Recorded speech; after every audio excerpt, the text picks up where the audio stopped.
Hello, everyone. Welcome to Nails and Beauty Talk. I am your host, Asia the Bird. To have two very special guests with me today. They are both Presson nail artists. Please welcome Alexa and Angel. Hello, and welcome to the show to you both. Hi. Hello, hello. So Hi. we're gonna Hi. go ahead and get started by asking where you both from and how'd you get started into doing press on nails. So one of you can start, and I'll pull you up. All right, I can start first. I'm from Vancouver, Canada, and I got started with press on nails right before the pandemic happened. I just happened to come across a YouTube reel, I think, of somebody making press on nails, and I thought, oh, that's a great way for me to do it myself because I've always had trouble painting with my left hand, my non-dominant hand, and so I just thought it'd be a fun thing for me to try and as a new hobby, and that's how I kind of got started. Yeah, it's really cool. What about you, Alexa? I'm from Ottawa, Canada, and I also started like a few months actually prior to the pandemic, but I've always had like a artsy side of me. So when I saw, I think the YouTuber Cute Polish, that's when I actually really started liking nail art. But then it's when a few months before the pandemic, I decided to take it on seriously. In regards to just having like your nail art, your own nail art, because I think it's really really cool that you guys both had that anime type of style. But I also want to get into in regards to just like what are like your influences in regards to like art. For me, I think like my influences are basically anything. So things that I like, things that I see around me, just like anything can inspire me. I found like actually today I went to the Asian supermarket at TNT and I was just there to buy an egg tart. And when I was going to check out, I passed by all these moon cakes because it's almost the Mid Autumn Festival. And like just looking at the packaging for the mooncakes gave me inspiration for ideas of making like a mid-autumn festival nail set that I could use different patterns and color schemes. And so I started taking pictures of all of them and Right. saving those as inspiration. So it could really just be anything, even like sometimes it's just something random that I might have dreamt about while sleeping. Even so then. Yeah, that's really cool. How about you, Alexa? For me, it's definitely anime, manga, manhwas, webtoons that inspire me the most. I've always lived like with anime, like it's been a big part of my childhood. So watching anime shows on my TV, that's when it all started. So most of my inspiration comes from that. Yeah, that's really, really cool. Now, I definitely want to ask you both, like, in pertaining to having your own press on nail business, what has been like the journey like for both of you guys to start your own press on nail business, and especially with pricing too, especially with the time that it takes to do these like cool like press on nail designs and things like that. So, any one of you can start, Angel or Alexa. I don't mind. For me, I think when I started press-ons, I think my price range was from $30 to $60, but we're very simple nail art. Like I didn't even start doing anime, and then as I progressed and gained more experience, then I started increasing my price. Like I think the most expensive press-on that I as of date is like 350 USD, but that's Mm. the latest one that I did with uh the Heaven's Blessing uh set. I think it's like with the two characters, so that took me probably over 10 hours. Like I'm guessing like 14 hours, but yeah. What about you, Angel? I think pretty much about the same as Alexia in terms of pricing wise. Started off pretty very low for me at the start. I think I used to charge $20 Canadian for a set that would take me 5 hours to do. So I think it was actually motivation from Alexia and also one of our other nail friends who pushed me to increase my prices and actually charge more. And so it's come a long way since then. In terms of, I guess, the nail journey wise, it's been pretty awesome having like a small business a side business, a hobby turned into a business. I never intended it to start off as a business. It really was just a hobby, kind of like I wanted to make nails really just for myself. And then it just became kind of like too much. Like I can't wear everything that I make. And also a lot of the nails that I actually like painting, I don't wear myself. I don't wear a Right. lot of the bigger, like very blingy kind of over the top type nails. I wear very plain nails usually. And so this business kind of helped me with funding some of my passion and what I like to create. So it's been great.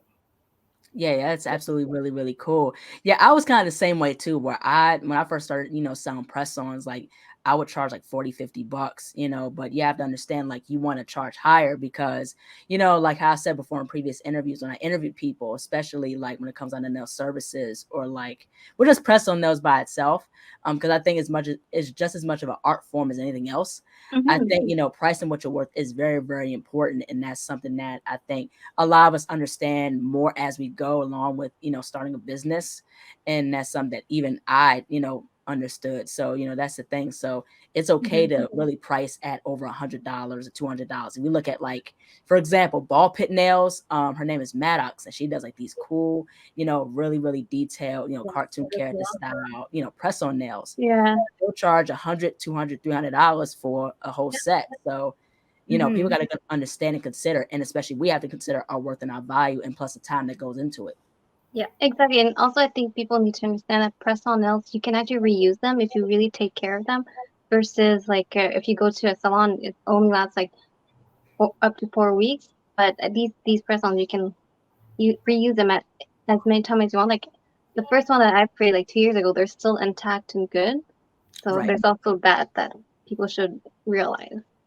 Yeah. Mm. Yeah, absolutely. Anything you want to add to that, Angel? And no, basically echoing the same things that you guys talked about, just knowing kind of what your worth is. And I feel like for a lot of people who have just started press on nails, you might not know what that is at the beginning, but then, as you work with more customers and as you, sell more nails, you kind of start to figure out what that is to you and how much you value your time. Because, I don't want to spend 12 hours doing a set that, isn't worth it for me. Yeah, right, exactly. Most definitely. Now, who would you consider to be like your favorite, nail artist? Possibly any one of you guys can start. Favorite nail artist? Minute Nails? But no, really. I've always loved all of her nails since the beginning. Yeah, that's Um, really, really. Thank you. What about you, there's Alexa? just so many people. Honestly, there's a lot of people that I find they're completely amazing. Um, but obviously, I'm in like a tighter squad, so that which Angel is part of. So those Mhm. three people. So there's I always gonna screw up her name, but it's Gente Nail or Jonte Nails. There's her. There's Lanny Nails and Dreamy Little Nails. I Mhm. I feel we got close with the nail art, but these are, I would say, my biggest influence. Yeah, that's really, really cool. Now, in regards to press-ons, do you guys just do like custom? Do you guys do ready-mades? Do you do like a mixture of both? I think we both don't do any ready-mades. We both kind of only do customs. Hmm. Just because of the sizing, I guess, issue. We do make like presets that we have on our website, and you can order that design. But every single set is a custom. Yeah, it's all made to order. Okay, Mm-hmm. cool, cool. But I definitely want to ask you, Alexa, because you have your own like cuticle oil. So what got you started with like, expanding your business from having like not only press-ons, but having like your own cuticle oil? So I think while I was like just studying other nail artists, I thought that not few were selling their own oil, and I just wanted to try and embark on that journey. And Mhm. I just looked on Google like how to make your own cuticle oil, and I thought it was pretty easy. And that's how I really started. And then I now start to like even sell like nail stands. I want to try to sell more than just my press-ons. So yeah. Mhm. Yeah, yeah, that's really, really amazing. But I also want to definitely get into like the business aspect in terms of packaging. So from both of you, either one of you can start with this question. What are some pieces of advice would you give for someone who, needs help with packaging, especially with press-ons and things like that? If you really want to create packaging that is unique to your brand and different from those out there, I think you Mm, kind of have to work at it kind of like backwards. So I feel like right now a lot of people will look online to see like, oh, what does Minute Nails packaging look like? What does Lani Nails packaging look like? And then they might research similar materials and things and kind of put their own together. But I feel like if you want to create something that's different, maybe try starting with a blank sheet of paper. Don't look at anyone else's packaging and just write down, ideally, if you had any materials you wanted in the world, what do you want your packaging to look like?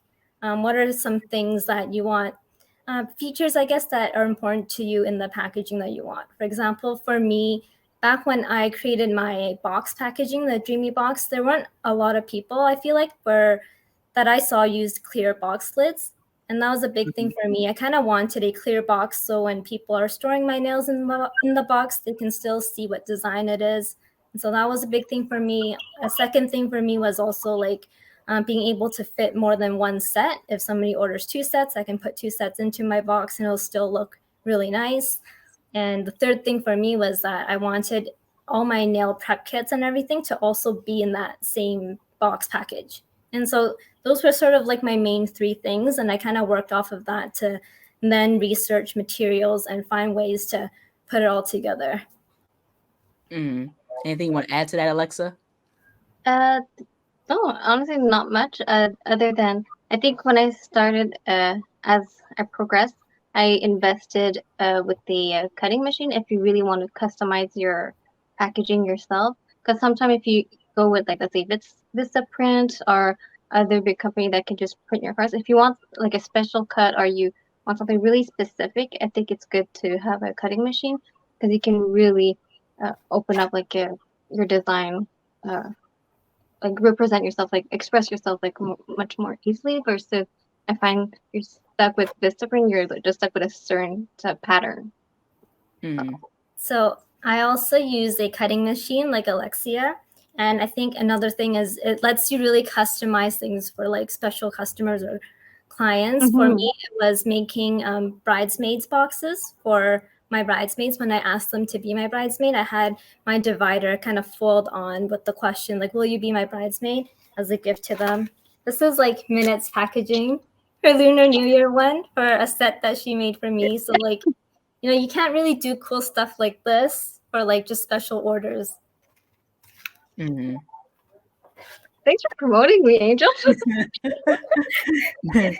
Yeah. Like the thing is, I find so cool about your work, especially like the packaging, Alexa, is that it's like a storybook. That's what reminds me of like those fantasy storybooks, fairy tale storybooks, with the gold accents. Yeah. It's like some that like a little teeny thing that comes with it, and that's what I like about it. It's like one side is press-ons, and the other side is like your cuticle oil. So I think it's like the toolbox. Yeah, like it's really, really attractive, like a special toy. You know what I mean? That you're going to open. So that's what I find very cool about your packaging. Well, thank you. And I think packaging for me, it's like you want it to be an experience, right? So and also can represent yourself. But for me, it's like I wanted my logo to match. Like it's more like royalty. So like that's why like I like the gold, the white. But I think it's so important to try to customize your packaging because you're there to also give it that special experience to your customer. Yeah, absolutely. Most definitely. I could definitely agree with that. But I also want to get into in terms of nail shape, because what I noticed that you both use is like almond shaped nails for press-ons. So have you thought about doing like extra long nails or like, long stiletto nails, press-on nails at all? Has anyone ever requested those things? I typically do medium almonds because that's what I like to wear the most. So I tend to always go back to making medium almonds. But I have some customers who like long stilettos. And so sometimes I'll do long stilettos for them. I haven't had any customers yet that have asked me for like really long coffins yet though. But I think those would be a pretty interesting experience to paint though. Yeah. What about you, Alexa? I actually offer all the size. Like I have long coffin, long square. It seems that the almond shape or the stiletto shape is the most popular, but it's also my own preference. So most of my pictures when I make nails for myself, they'll always be this shape. So I think it might be influencing my clientele to go with that shape. But I do offer all the other shapes. It's just very rare to get it. Yeah, that's really, really cool. But I definitely want to also get into the products because I see that people are getting more acclimated to using Korean, brand-based products. So from your perspective, both Angel and Alexa, both of you guys' perspective, what attracted you the most in terms of using Korean nail I products? don't know. Any I one of you think guys? for me, like even before starting kind of getting really into press-on nails, I've always heard that, Korean brands or Japanese branded polish is just better. And I think it's because of the materials they use. They're always non-toxic. I don't know how much that compares to other brands that are non-Korean, but I think what really Mm. draws me to them is that I love the packaging. I love the packaging. I love the color sets that they have, and it just draws me to it, and then I want it. Yeah. Like I think their packaging is really, really attractive, really, really cute. And one thing I like about the Korean gel brands is that, it's it matches with the color. Like the packaging, like the color of the package, say if it's like an orange color, it would match with the nail polish, like the liquid nail polish. And Yeah. also too, like they have mascots. That's something that no one has, like especially American brands like, where I'm at ever thought of like having like a mascot or like a cute character with like a set of like gel polishes. Right. Yeah, that's what I found very, very interesting. Anything you want to add to that, Alexa?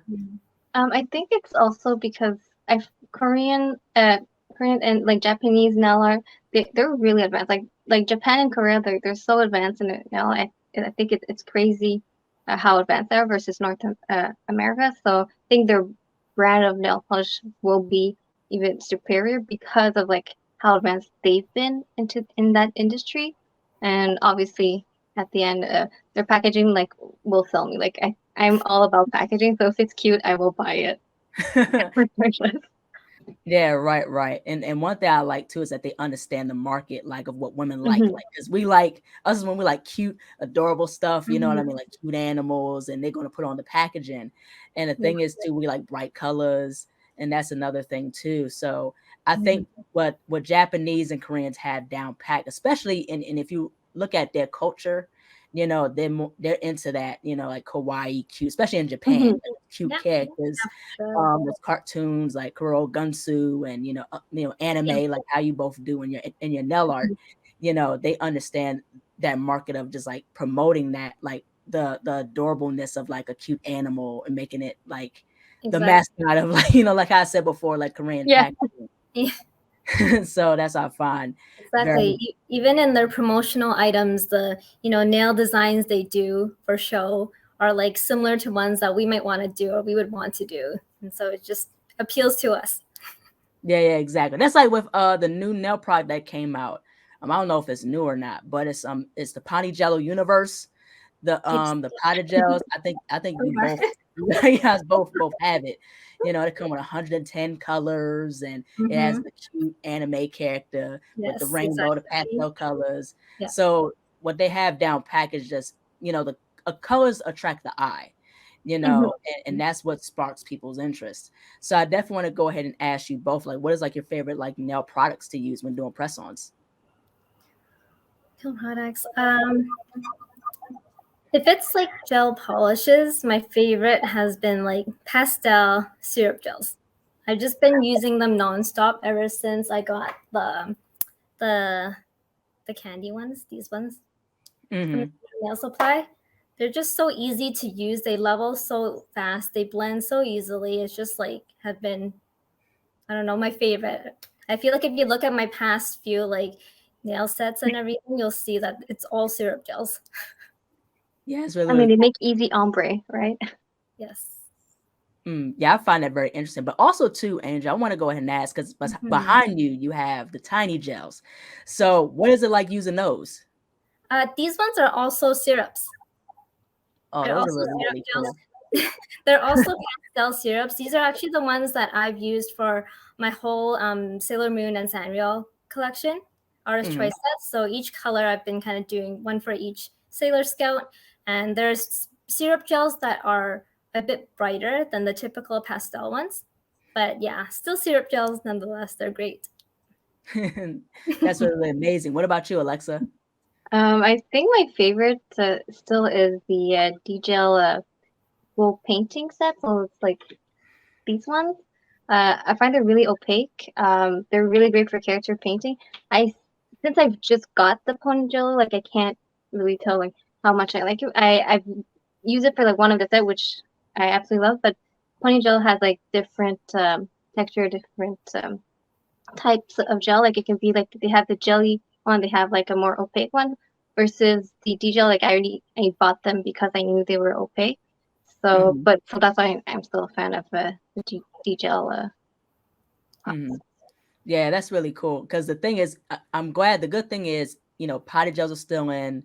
Same thing with like, also as well. If you look at like the potty gel, we're getting into the mud gels now. So it's like the mud, like the thick, gel potted gels and Mhm. stuff like that. That's I find very, very interesting how there's always new products coming out home. For 1 second, my thing is turning yellow.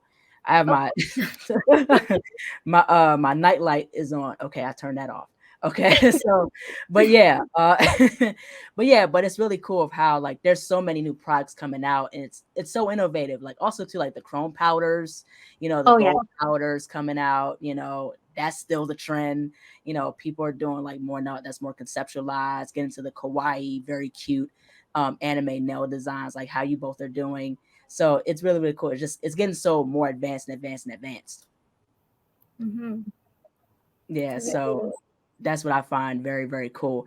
But I also want to get into as well, like for people who are starting their own press on nail business as well, do you recommend, people offering their clients, like a sizing kit, or would you do like a 20 nail set, like, or is it up to the person? I personally think the sizing kit is the easiest way. Because the way I see it, when you do 20 nails, like not you won't really fit all those nails. Because for me, for instance, there's two of my nails that I wear the same size. So if I have the 20 size, I'll have to end up filing one of the nails. And also the way the design is, like it might not match up perfectly. Versus when you do your 10 nails and it's specific to their size, you can have a nice flow with your set. Versus when you have 20, you don't know how the client's gonna put them on, and so Right, that's the only thing. And I find it's you waste more of your tips because they're not gonna be using all of those 20 tips. right. So.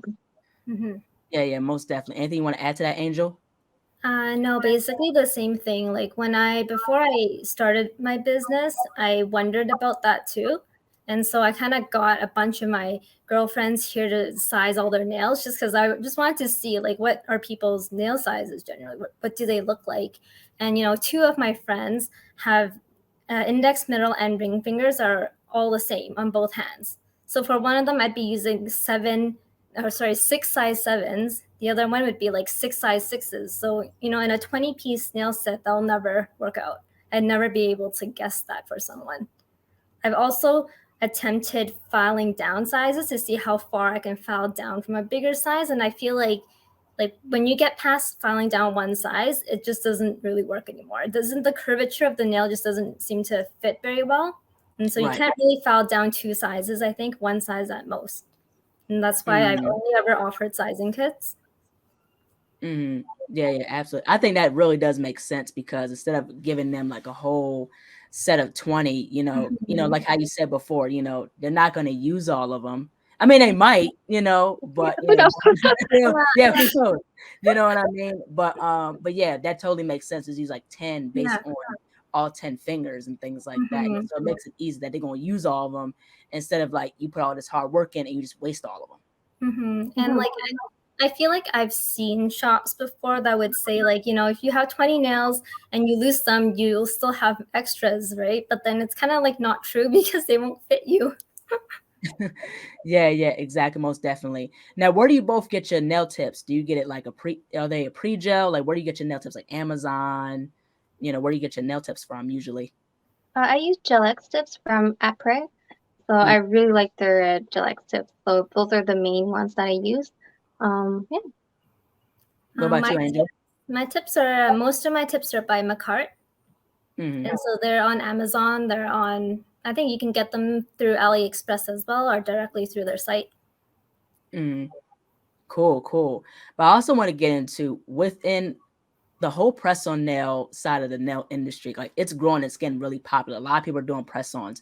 So, in both of your opinions, do you think that press on nails are here to stay, custom press on nails, or do you feel like eventually that's going to pretty much fade because of the fact that more people are going into nail salons? So, what is your take on that? If you guys can give it, possibly any one of you guys can start.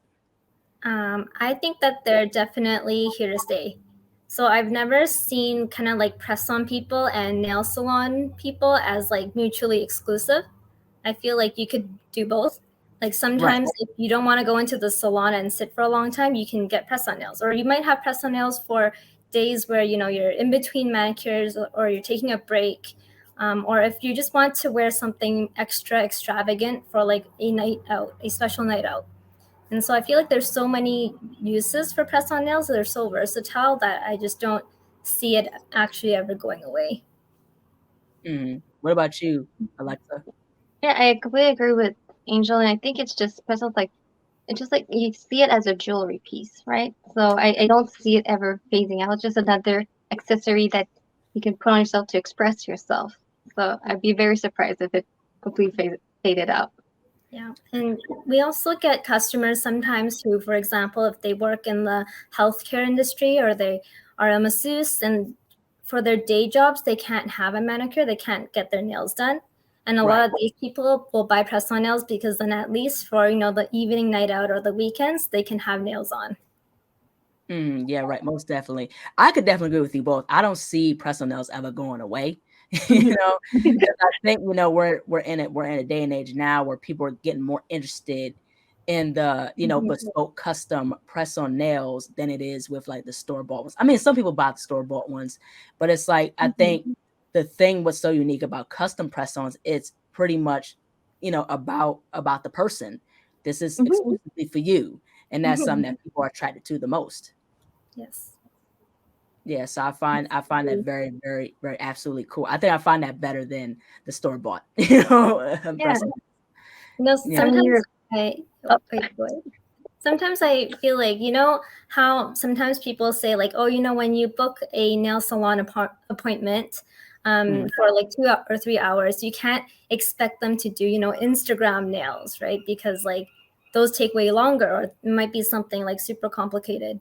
And so I think it's super cool now that you can get those Instagram nails from all of these press-on nail shops because, what you see on their Instagram is what they're selling.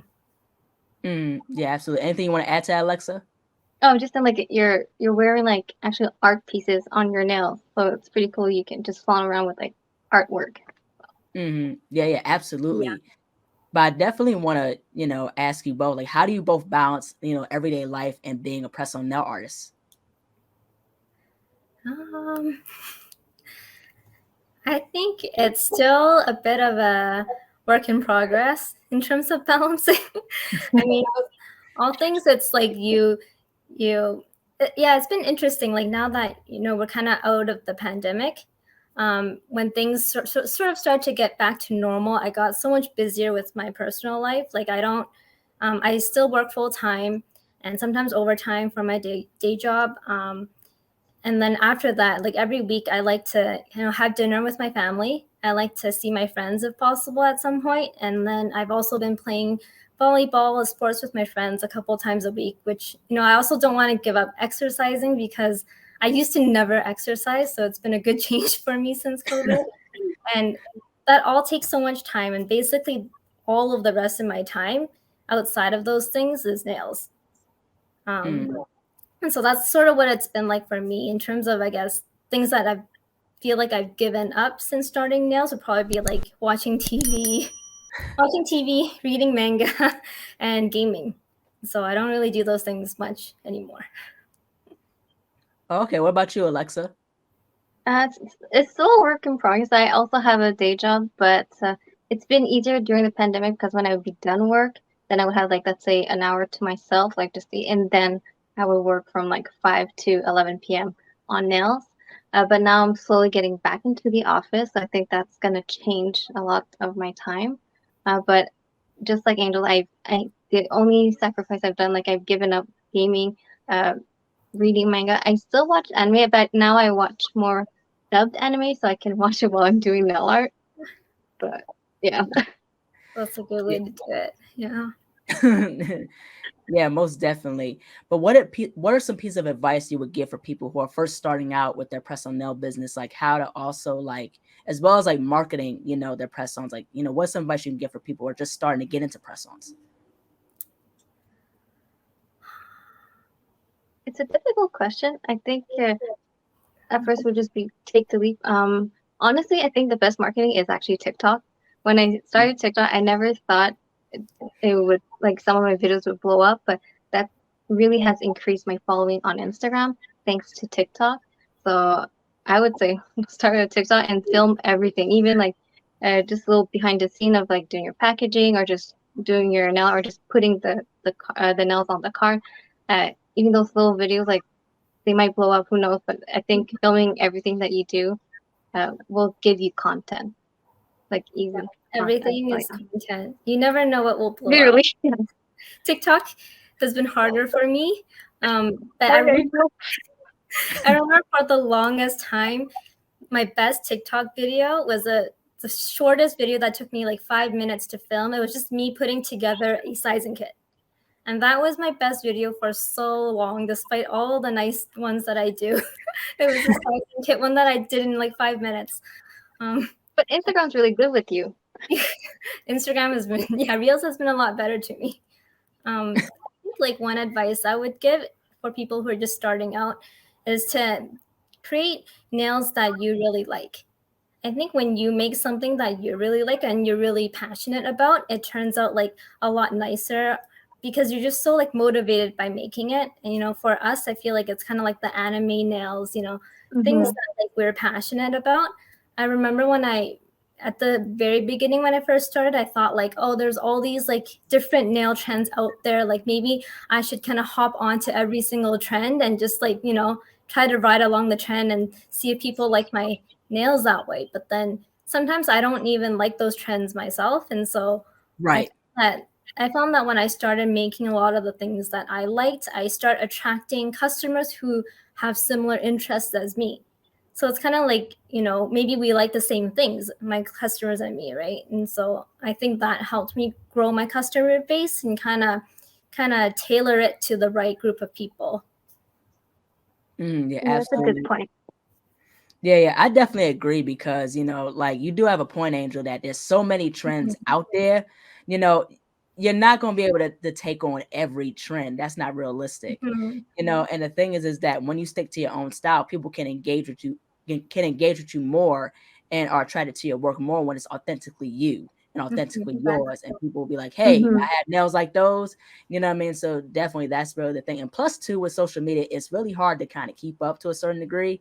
You know what I mean? Because you got, Oh yeah. you got Twitter, Facebook, Instagram, then you got TikTok, then there was Snapchat at one point. That was the big thing, especially during, the time like I was like in high school.